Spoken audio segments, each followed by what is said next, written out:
Good morning, viewers. Welcome to Consumer Short Term Classes. Get ready. 5 seconds. Start. Mr. Speaker, I must at the outset thank you for giving me this opportunity to take part in the general discussion on the budget for the year. I wish to congratulate the Honorable Finance Minister on his presenting such a good budget which aims at improving the conditions of the weaker sections of society. He has done well to present such a balanced budget in the present circumstances. Let me first refer to the functioning of the Education Department. On the whole, I should say that the officers of the department have done a good job. There might be a few minor lapses here and there. For instance, there has been some delay in the publication of the results of the higher secondary examinations. Of course, there might be valid and justifiable causes for such delay, but considering the difficulty that such delay causes to the students, parents, and also the educational institutions, the department could have avoided the delay in this regard. I am happy to note that the department has taken note of the criticisms made in the past years with regard to the delay in the sanction of grants and scholarship and had taken effective steps to ensure that the schools received the grants and the students received their scholarships in time. I thank the departmental officers for being responsive to the suggestions and remarks made on the floor of the House. As regards sales tax, I think there is much room for toning up the administration of this department.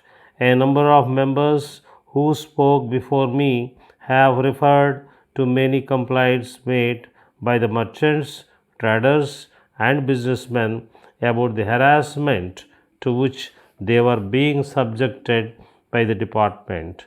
The government should realize that they are getting a huge sum by way of sales tax, which helps them to undertake many welfare schemes. The government should issue suitable instructions to the executive staff to be kind and considerate to the SSEs.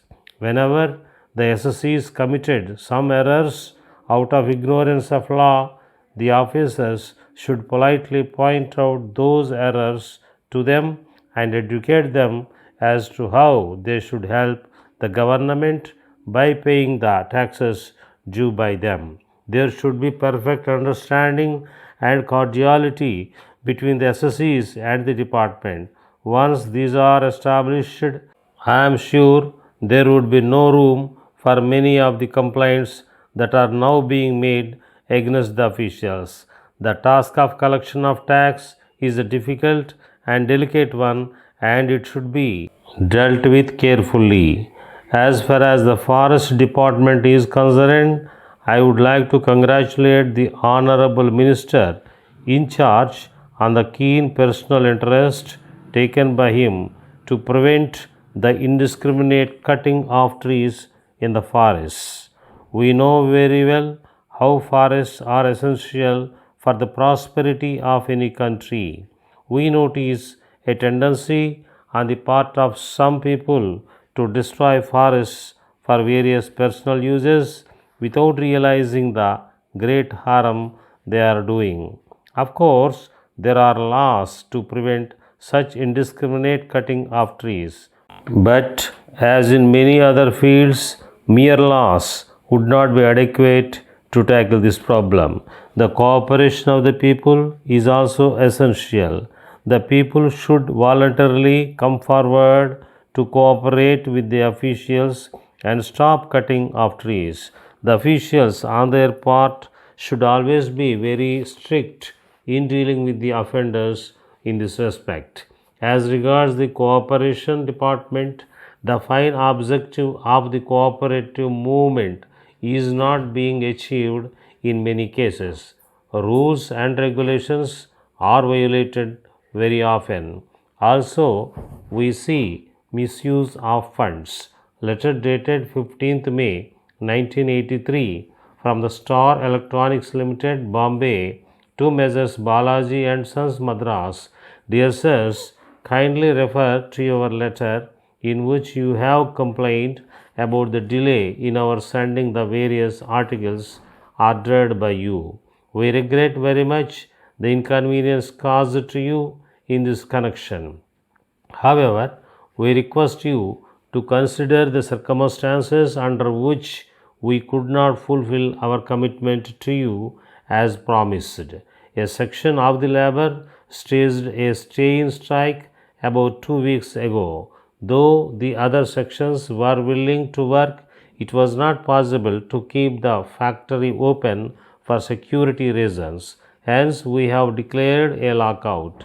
The demands of the workers are not reasonable and are against the terms of the agreement entered into between their representatives and the management. So, we are not in a position to meet their demands.